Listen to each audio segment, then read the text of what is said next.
Good evening, everyone, and welcome. My name is Isabel Molina, and I am the public programs producer here at the Museum of Jewish Heritage, a living memorial to the Holocaust. I'm very pleased to welcome you all tonight to today's Stories Survive program about the book Live and Be Counted, A Boy's Heroic Tale of Survival, Faith, and Family. Here at the museum, we are dedicated to the crucial mission of educating our diverse community about Jewish life and heritage before, during, and after the Holocaust. As part of that mission, our programs illuminate the stories of survivors, broader histories of hate and anti-Semitism, stories of resistance against injustice, and more. Thank you for joining us today virtually. We hope that if you're able, you will visit the museum in person to see our current exhibitions, including Courage to Act, Rescue in Denmark, the museum's first exhibition for visitors ages 9 and up. Closed captions, like I mentioned, are available on today's program, and instructions on how to turn them on and off are posted in the chat. If you have questions for our speaker during today's program, please put them in the Zoom Q&A box, and we will get to as many as we can at the end of the hour. Again, that's the Zoom Q&A box and not the chat. Today, we are honored to be joined by Ron Caesar. Ron Caesar lives in Teaneck, New Jersey, and is an HR executive in the confectionery sweets industry. On the side, he coaches high school softball and helps prepare students for their bar mitzvahs. You can purchase Live and Be Counted at the link in the chat, which I highly encourage everyone to do. Thank you all again for joining us, and I'm going to hand things over to Ron. Thank you, Isabel, and thank you everyone for joining today. It's really an honor to be speaking with you. This is a book that recently came out in October of 2024, and I've been really humbled by how much interest there's been in audiences like you to hear about the story and a little bit of insights in how it was published. To start off, I'm going to share with you a little bit of a trailer.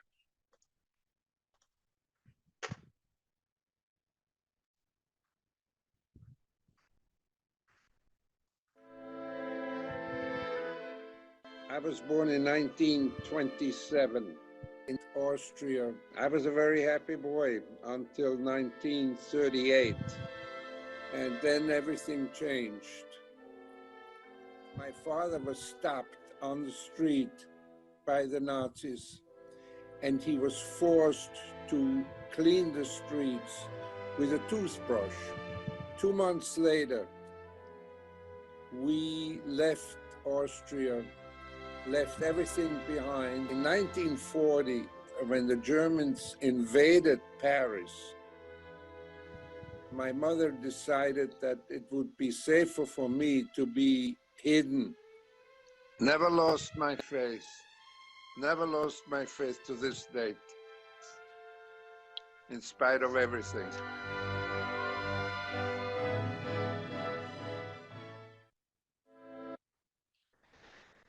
Jewish store windows smashed, synagogues set on fire, cemetery headstones desecrated, Jewish students bullied at schools and universities.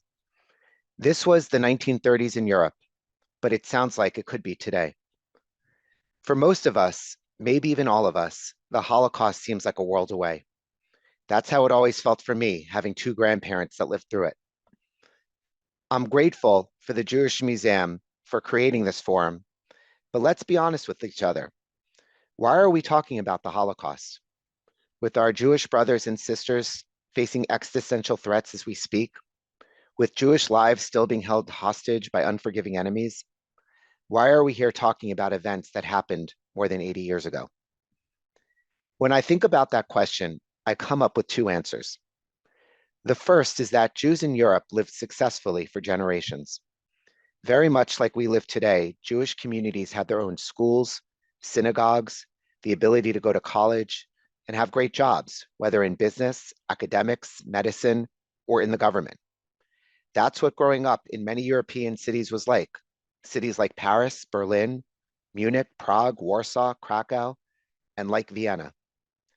Even with anti-Semitism on the rise, many of us look around our own communities and deny that what happened in Europe could happen today in New York, Sydney, Amsterdam, Toronto, Montreal.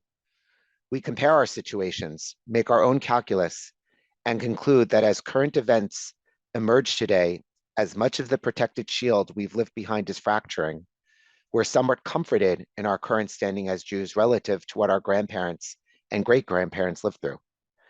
I think that is one reason why we, as third and fourth generation survivors, continue to talk about events that happened more than 80 years ago.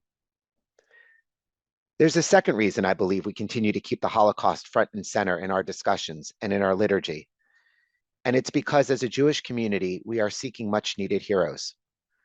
Unfortunately, our history is often defined by its tragedies. And so we do what we can to find heroes that help flip the script on tragic endings.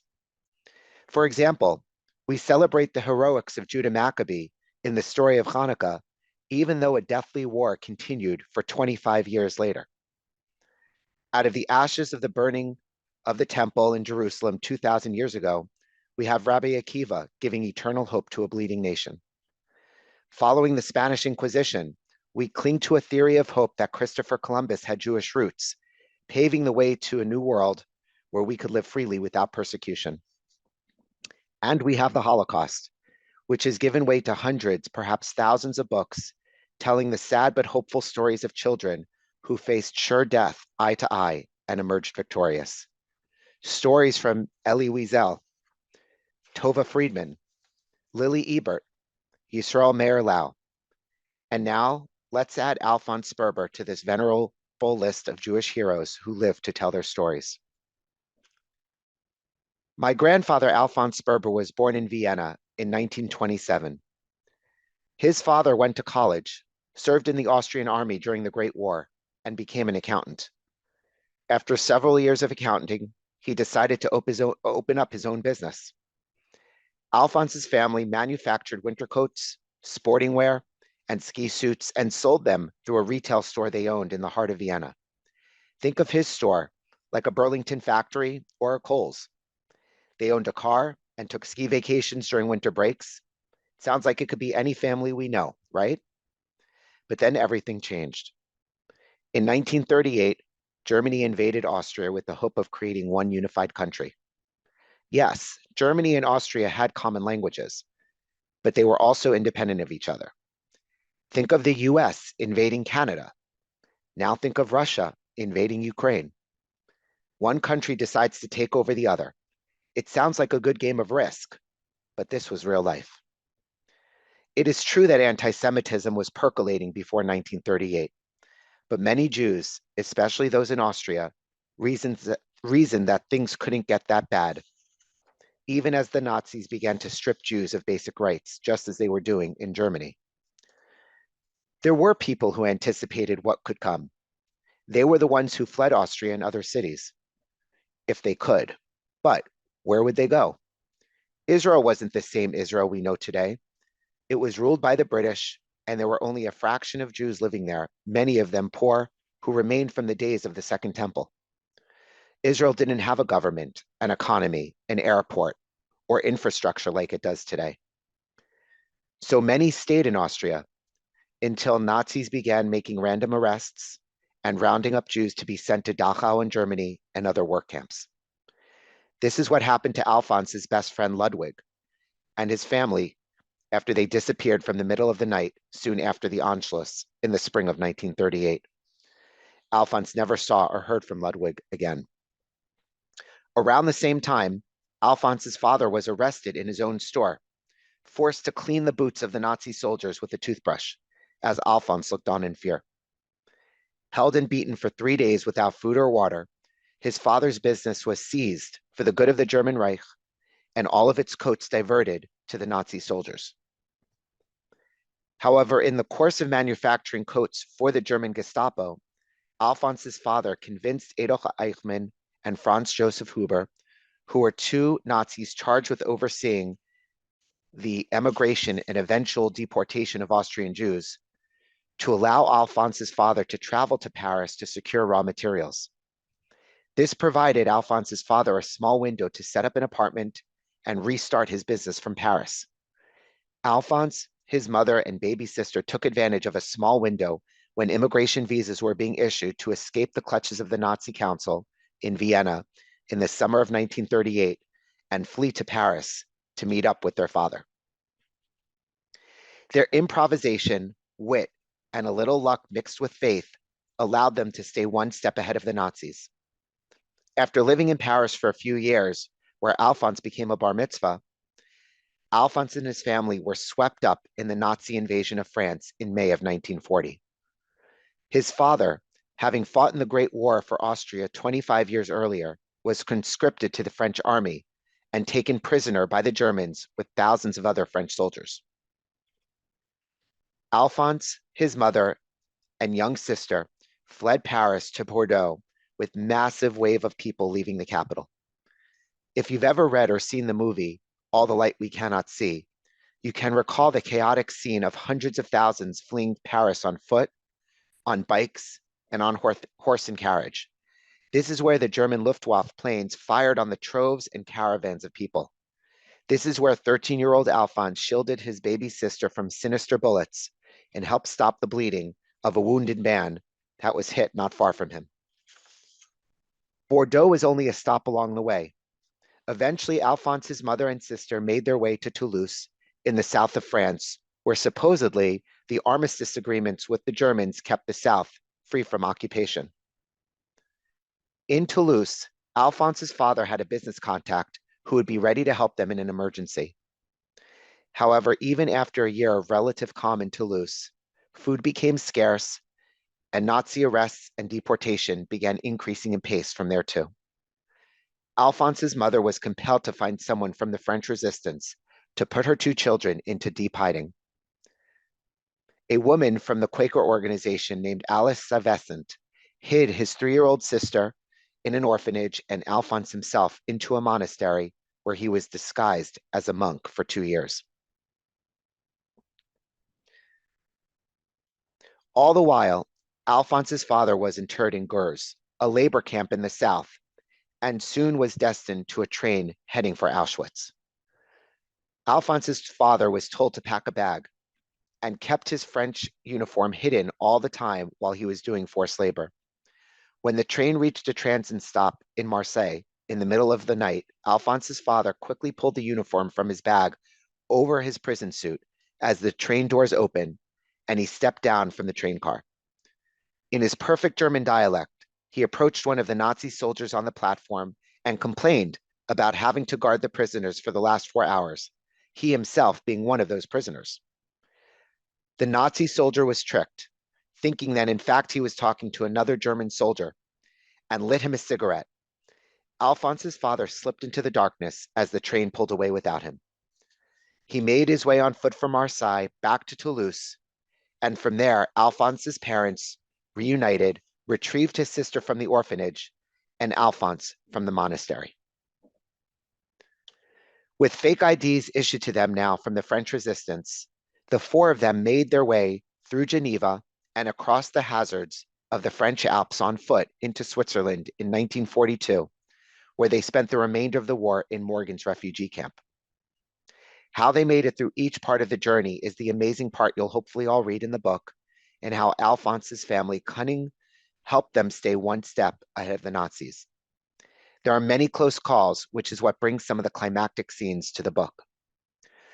In totality, Alphonse and his family were on the run for 10 years until they were finally granted visas to the United States in 1914. I want to introduce you to Alphonse Sperber in a dialogue we recently filmed between him and my son, his great-grandson, Eli.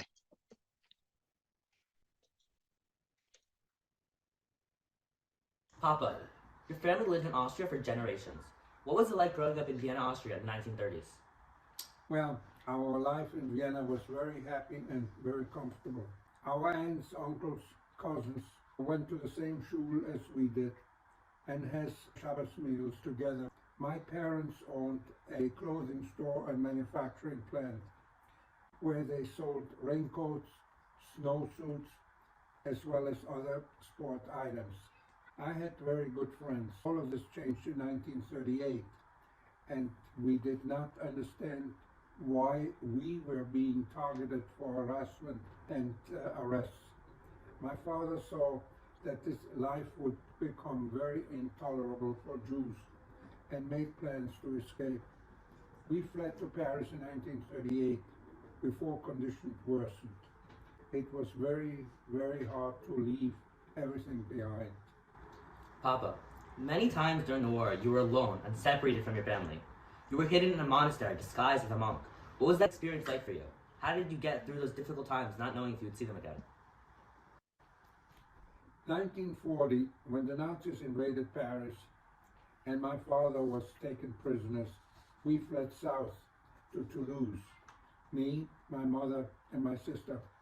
My sister was hidden in an orphanage, and I was hidden in a monastery as a monk.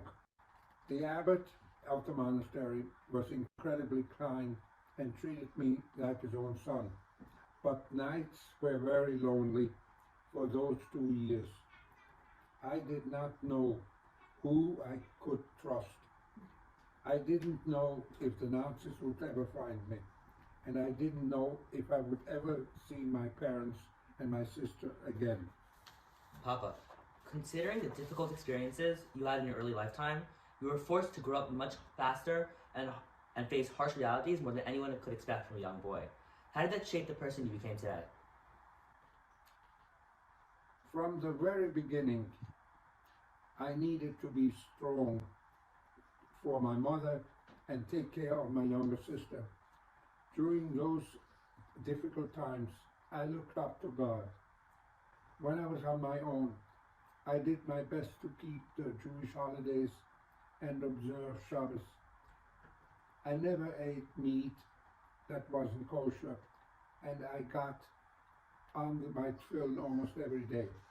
My faith in God never wavered, even today, as our Jewish nation is fighting for its survival again. My faith in God remains strong. You lived a very comfortable life in Austria until anti-Semitism began to grow stronger. How does your recollection of Austria in 1938 compare to what's going on in America today? My story had a front seat to much of the anti-Semitism that was emerging before the actual war broke out. Our stores were vandalized. Our schools were set on fire. We were intimidated and bullied at school. That was in 1938. In many ways, these times from 85 years ago are just as relevant today as they were back then. My father saw that life would become intolerable for Jews and made plans to escape. Only back then, we did not have the state of Israel. Today we do. And I'm truly blessed to be speaking with you now and hope you will find my story interesting and inspiring. Papa, thank you so much for talking with me today. Thank you, Eli, for taking such an interest in my story. When asked what got me through, it's a very simple answer. My faith in God. We don't always understand His ways, but God sent me many people to help me along the way. And I think about our Jewish hostages today and hope their faith in God is helping them get through very difficult times. I think about our Jewish soldiers defending our people and feel blessed that we can defend ourselves now, something we could not do 85 years ago. I wish you all a life of blessing and happiness, and may each of you live life for the fullest and be counted in all that you do. Thank you. Thank you.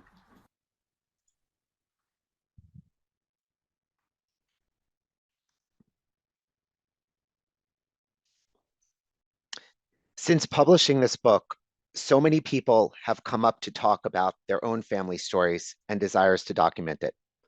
I was fortunate to have written this with my grandfather. He was up there in age, but his mind was still sharp and he was able to recall a lot of the details. How did it get started? Well, many of you, how many of you were ever part of an immigration project from yourself, your child, your grandchild? where they needed to interview someone who immigrated to this country. The number of family members our children have who are born outside the United States and immigrated as a child or young adult is truly dwindling. Even fewer are family members who lived through the Holocaust. My son Eli, who is now in 10th grade, was tasked with such an assignment as a 5th grader at Yavne Academy in Paramus, New Jersey. And the obvious choice was to interview his great-grandfather. I watched as they struggled to get their audio and video working at the same time on Zoom. It was humorous and sadly even a little predictable. After they finished their calls and Eli had enough to write his interview and contribute a recipe to the cookbook, I knew there was a deeper story to be told. And so I used the premise of their simple interviews to create a story told across 3 generational levels with a touch of contemporary perspective to give Alphonse's story meaning to a young group of readers. In fact, the story is written at the middle grade level, but what I did not anticipate was how much appeal it would have to adult audiences as well. In search of those Jewish heroes, so many adults have found relevance in the existential challenges of an 11-year-old boy coming of age under unfathomable conditions. In speaking with many readers who gravitate towards Holocaust stories, there is a sense of intangible guilt and awe that we live with, having grown up in relative serenity, while the challenges of just a generation or two before them are so difficult to comprehend. Which I believe is another reason the book has become so appealing when it was published just a few months ago. Writing the book during 2020 and 2021 and describing early Jewish hatred and anti-Semitism that Alphonse experienced seemed to be such a European problem. Writing this from the safety of America, I felt there's no way that any of this could happen today on school campuses, to Jewish-owned stores, to synagogues. There's no way that Jews who had lived in Austria for generations, served in its military and government, could suddenly be targets of hate crimes, bias, and intimidation. Reading the story now, it's remarkable how so many of the themes back then have become relevant again today. It still seems far-fetched that the rise of anti-Semitism today could become worse, but that's what so many Jews thought back then. It's just temporary. It will get better. We've been living here for generations, they said. Watching the news unfold in Israel over the last few weeks, I was reminded of my visit to the Holocaust Museum in Washington, D.C., and at Yad Vashem in Jerusalem. The Children's Hall in both places is filled wall to wall with photographs of children and babies born in the 1930s. The photos are black and white, taken in the earlier years of their lives during happier times, innocent faces that were taken too soon. The photos of smiling babies in various poses are in a grainy black and white, wearing clothing of an earlier time and perhaps a little harder to relate to. And then there are the photos and videos of the Bibas children, Ariel and Kafir. The candid images in their homes, wearing Batman pajamas, the older one welcoming his new baby brother into the world, color pictures of happier times with their bright red hair and adorable ways. These pictures gave us hope that they'd run again, play again, and have a chance to live out their lives.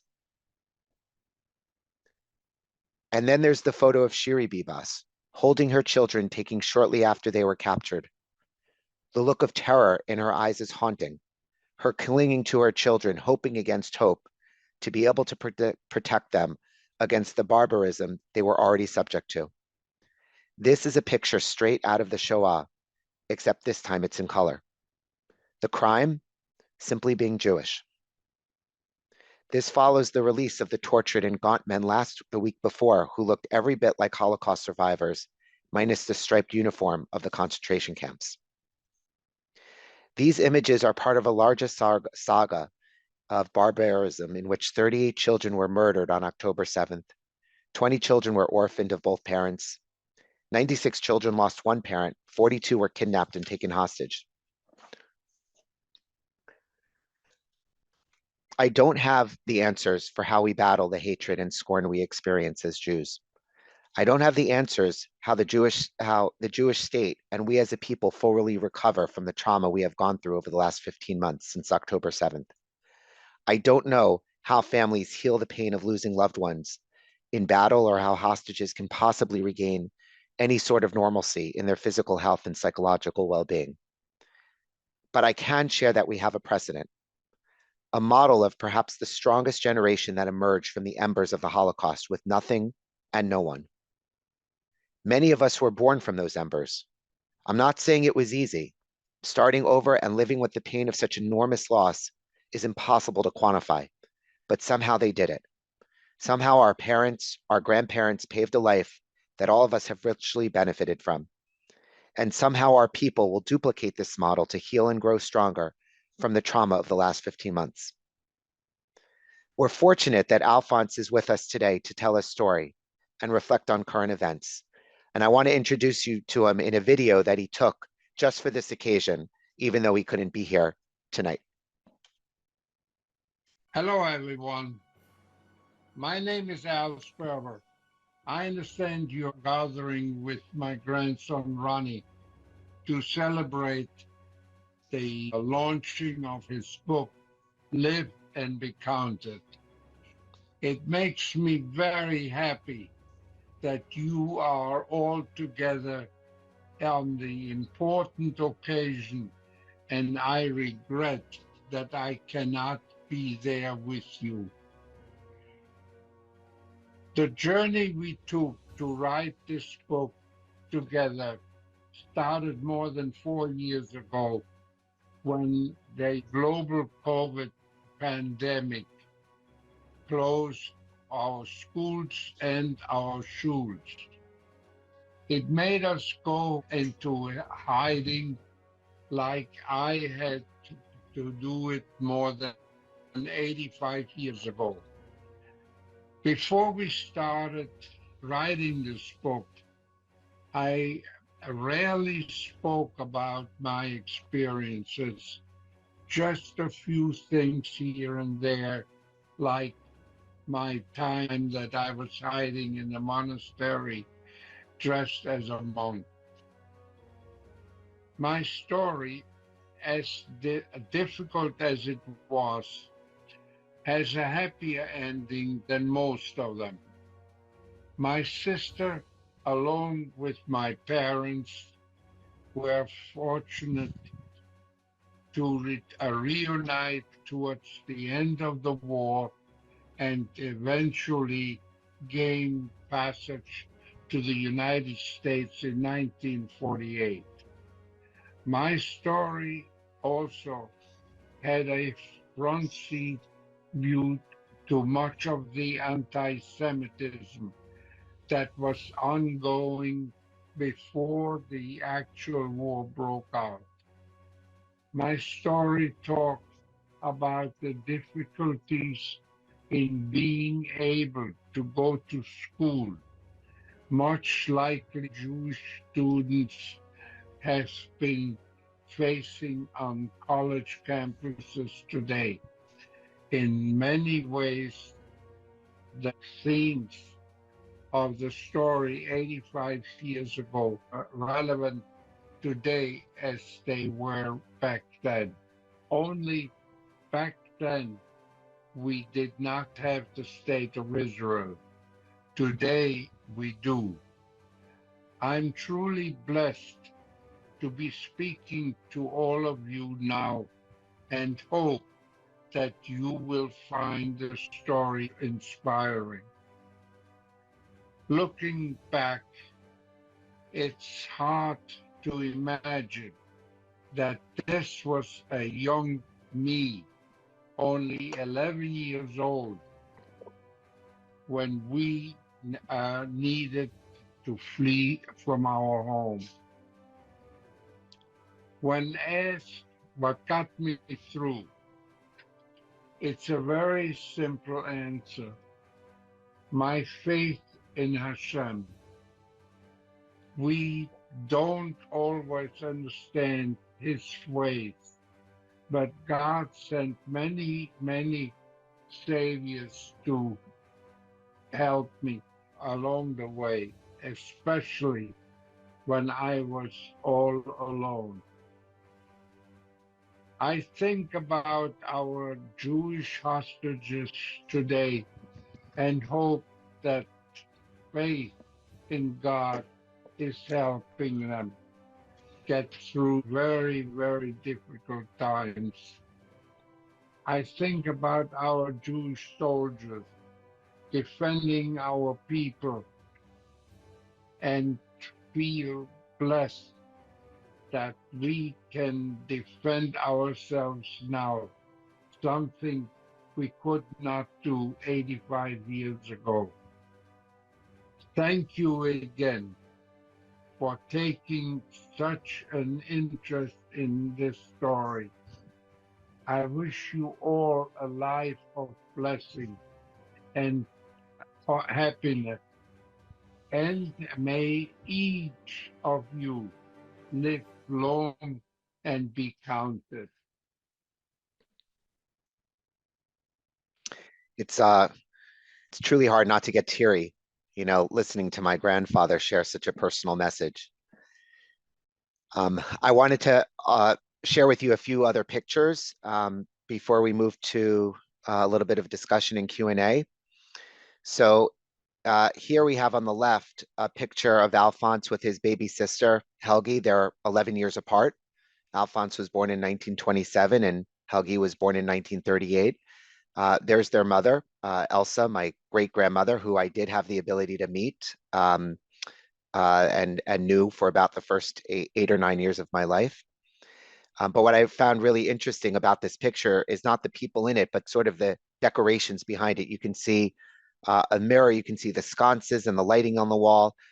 They lived relatively comfortably. They were hardworking, and this was the life that they had together in Vienna.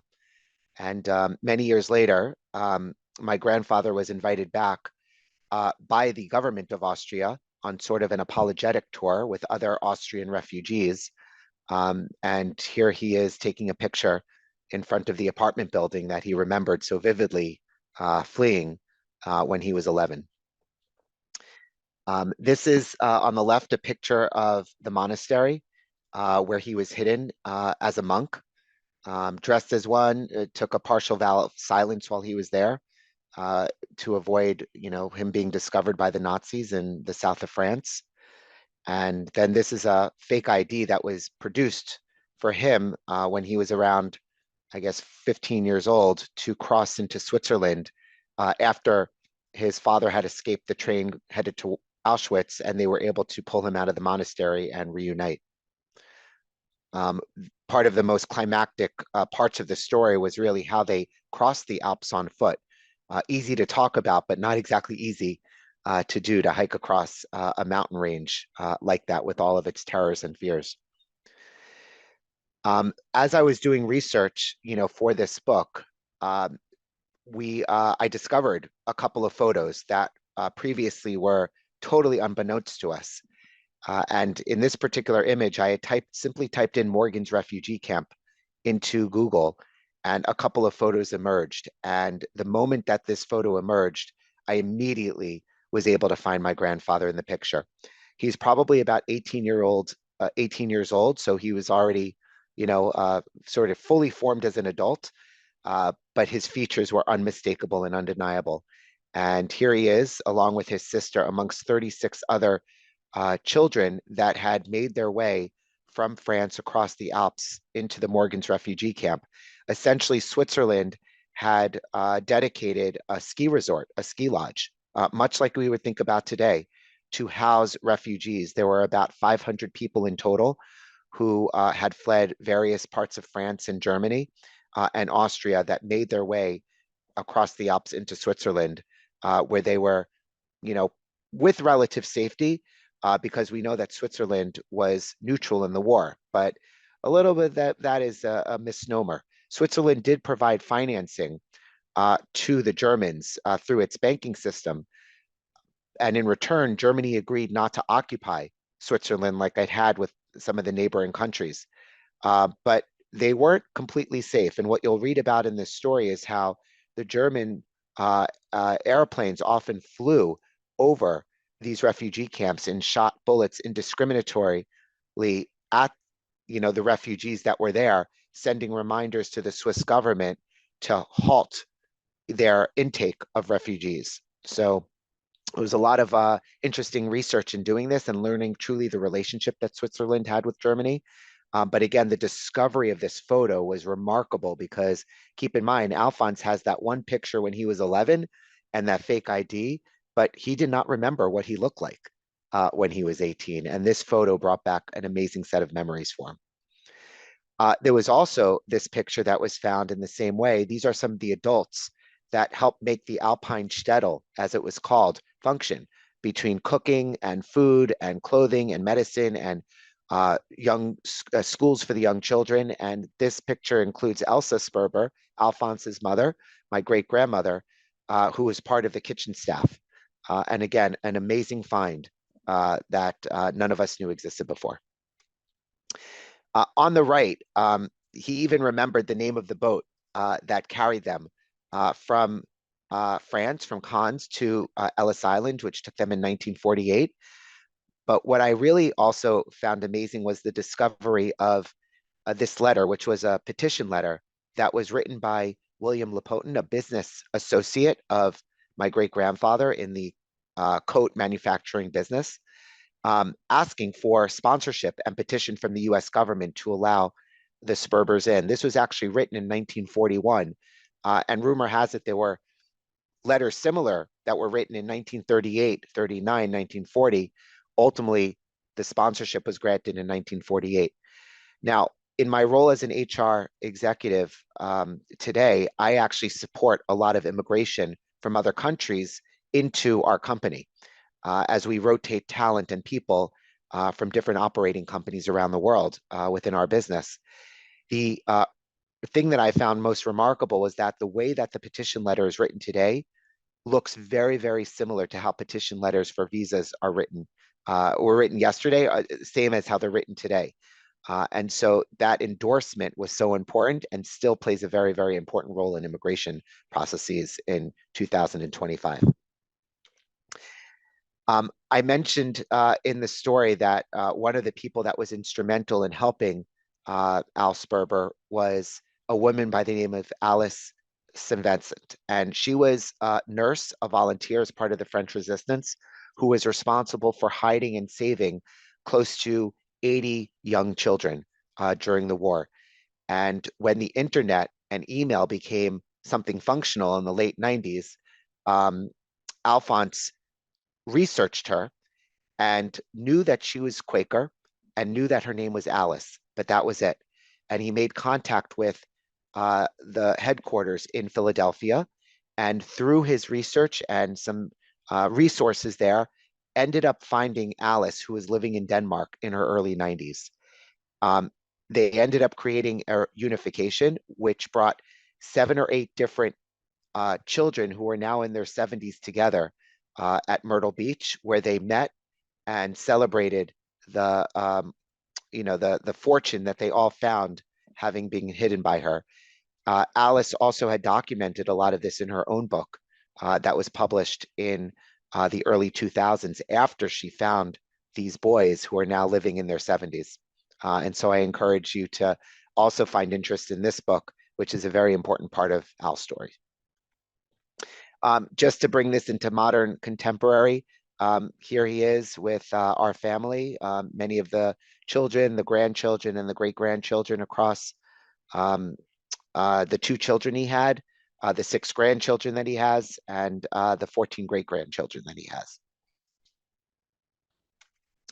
I also just want to bring acknowledgement to the many schools and organizations across not just the New York, New Jersey area, but Chicago and Cleveland and Silver Spring, Maryland, who have taken an interest in bringing this story to the classroom, many of them who have Holocaust curriculums with their 7th, 8th, and 9th grades. And it's just been very humbling to see how much interest a lot of these schools have taken, and audiences like you, to look at a Holocaust story in a contemporary view. So once again, I just want to thank Isabel for bringing this story to you, and all of you for being part of it and participating. Part of my ambition is to help relay funds that I make from selling this book to send those back to organizations and schools that continue to invest in Holocaust curriculum. So I encourage you to also buy the book. You can do that through the link on Amazon. And again, through that, hopefully I can be able to donate these proceeds to schools that continue to bring Holocaust studies into their classrooms. So Isabel, thank you again for allowing us to bring this story to you. And I want to, stop sharing and open it up to Q&A and discussion. Great. Well, thank you so much for that incredible presentation. And especially that video footage, I found really moving, and I'm sure our audience did as well. We have a bunch of questions already, but while Ron and I are talking, if you think of additional questions, please don't hesitate to put them in the Zoom Q&A box. I'll go ahead and get started with some questions. Since we have quite a few, if they're similar, I might combine the questions a little bit, just to hopefully get to as many as we can. Starting with one that's kind of about, the process of writing the book. A couple people have asked if you could elaborate on what that process was like for you, and in particular, the research process. How much research did you do? Where did you find this research, and kind of what was that experience like for you personally? Of course. So when we started this, it was COVID, and that's what sort of provided the time and the space and the accessibility to Zoom, which was something we were all discovering, no matter the age. And the intent was really just to kind of write this for the family. But I produced a few self-printed copies, self-published copies. I wouldn't even call it published. And I then circulated with some family members and a few close friends. And one of the friends actually has an uncle who was a retired publisher with Simon & Schuster. And he gave that book to him. His name is Michael Palgon.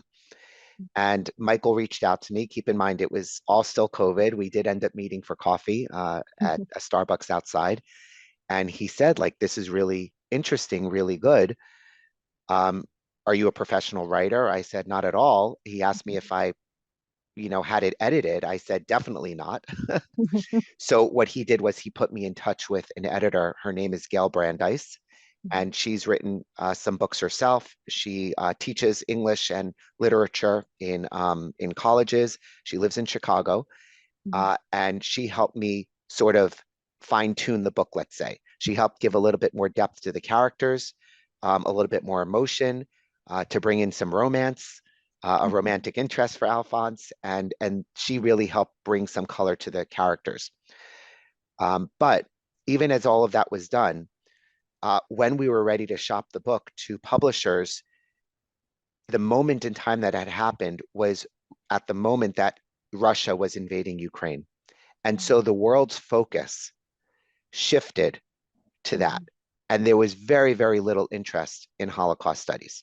There was very, very little interest in the Jewish plight because, let's be honest, there was a lot of other concerning things that were happening in the world. But after October 7th, there became a renewed interest in these type of stories. And so one publisher, Austin Macaulay, picked up on it and offered to publish the book. But at the time, I didn't feel comfortable, given that there was so much attention and so much hurt happening in the world. It didn't feel like the right moment to share this somewhere between 2024. We waited until after the first anniversary of October 7th, because personally, I felt like I needed to be part of that mourning, be part of that pain that our people were experiencing. And it felt right afterwards to bring this story to the public with themes that related back to what we were experiencing in today's times.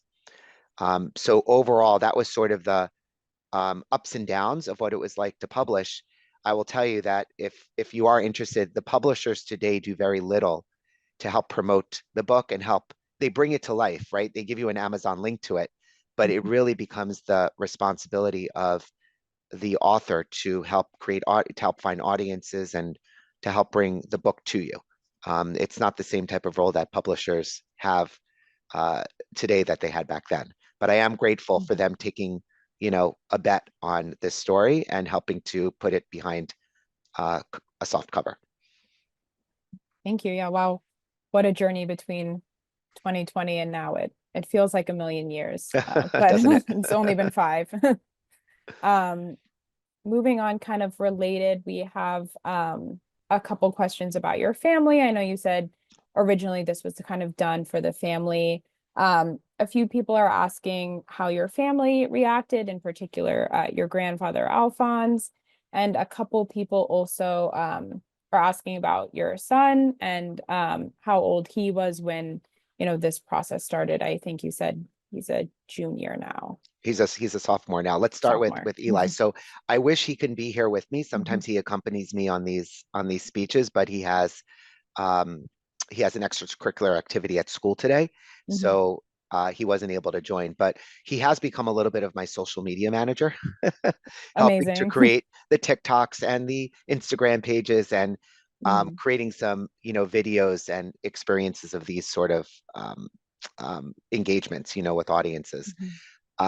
He reads the story now. When he was in 5th grade, he during COVID, there was a lot of, let's say, political discussions, around the table. We had a lot more family time together. So we got to know each other as a family. He's the youngest of 3. And my oldest son, let's just say, is a very staunch Republican. And my youngest was emerging as a, liberal Democrat. And I love to watch them banter and argue. It was also around the presidential campaign between Donald Trump and Joe Biden, at least the first one. So I love to watch them banter. And so I cast Eli as sort of like a liberal character in this book, expressing his views and sharing views of what he was seeing happening in terms of the economy collapsing, in terms of immigration, in terms of George Floyd and Black Lives Matter. And that really impacted him. And I wanted some of those themes to come out. But as he's also developed now intellectually and maturing, he's 5 years older, he looks back at how I cast him on the character and questions how he feels about some of these issues now as he's begun to form his own opinions. So I just think it's interesting how we as people change, and we're never locked into the type of stereotypes or personalities that we might have been years ago. Like, we form as individuals. My grandfather himself was very happy to be able to bring this story forward, and he corrected a lot of the areas that I had gotten wrong. But there was also this sort of tension that existed in trying to create creative license to make the book appealing and dramatic, that sometimes hyperbolized some of the events. But he also recognized and understood that that was important.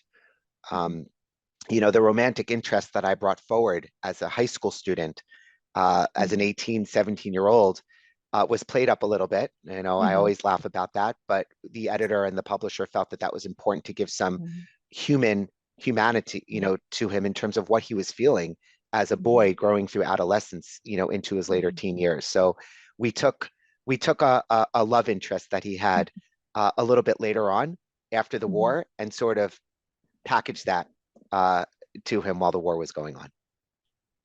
Thank you. Yeah, so interesting to hear how these stories kind of bring families together, and I think it's beautiful. Yeah. Someone else relatedly also asked, when you were growing up, how much was, World War II and the Holocaust mentioned? Some survivors really like talking about it, some don't. And how kind of open was your grandfather while you were growing up, maybe compared to, how he was when you were writing the book? I think another excellent question is sometimes we just sort of remember the headlines. And we never really had a lot of intimate or deep conversations with him. We knew that he was hidden away as a monk in a monastery. And for some reason, I thought that anybody who had survived the Holocaust was hidden away as a monk in a monastery. And then only as I kind of grew older, literally into adulthood, did I kind of reconsider that and think, wow, that was a very unique experience. Like, that did not happen to a lot of people. Many people had different ways that they were hidden. And of course, many people went through the camps. and survive those. His story doesn't take us through the camps, Mhm. which is what I also think is a little bit unique because he had different experiences and challenges that often don't get told about. A lot of times our focus on Holocaust liturgy, for the right reasons, focuses sort of, let's say, East in Poland, right? In Germany, in a lot of the labor camps and concentration camps, Tova Friedman and Yisrael Meir Lau and Elie Wiesel and Lily Ebert, those all come out of the embers of Auschwitz. His story was very different in terms of how he had to survive on faith, similarly, but in different conditions. You know, how he resisted being absorbed into the Christian monastery, right, as a faith, and how he avoided the bullets from the airplanes, and how he still celebrated his bar mitzvah to somewhat in captivity. Thank you. Yeah, it's so interesting. You know, when I first came across this story, it was so unique to me. So it's funny hearing that you originally were like, oh, this was everyone's story. It's funny how like our child brains do that. Yeah. Oh, go ahead. No, just I was gonna say we have a couple more questions about your grandfather in particular. Someone is asking, kind of jumping ahead to after the war, what his career was like and what his life has been like in the US. amazing. So when you hear him speak, you can hear he doesn't have a particularly heavy German Austrian accent, right? He actually speaks English without that accent. He after after the war ended in 1945, or I would say during the time in Switzerland, he was able to continue his high school studies.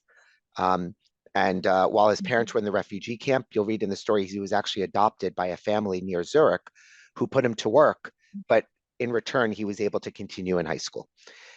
After the war, his family went back into France, and although they really couldn't, they struggled economically, France was bringing people back to the universities for free because they were trying to recreate their sense of normalcy. Remember, France was devastated during the war, had been invaded and occupied by Germany for 5 years.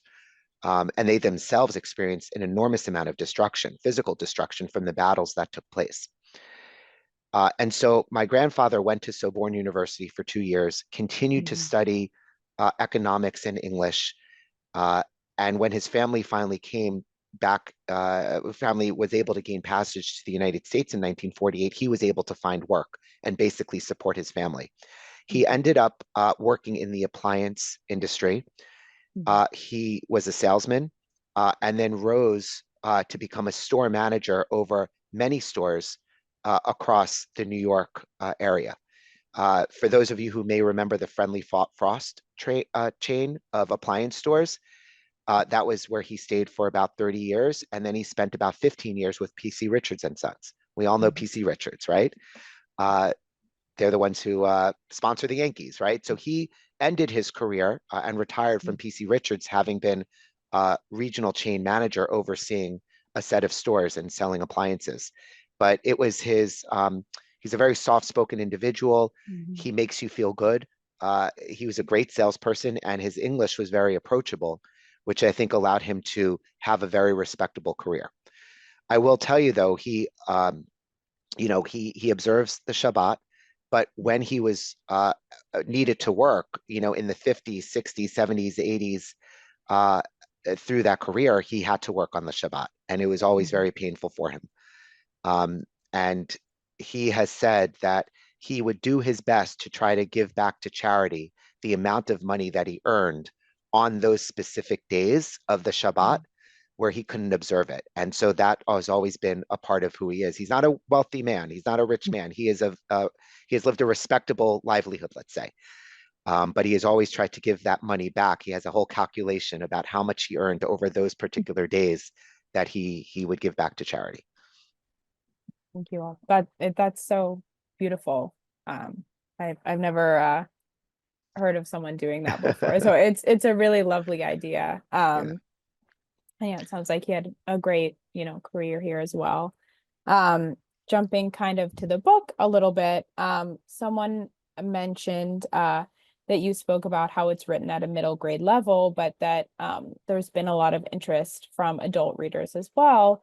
And they're wondering if the reactions of adults and children to your book have been different or similar, and how these two different age groups have kind of reacted to the material.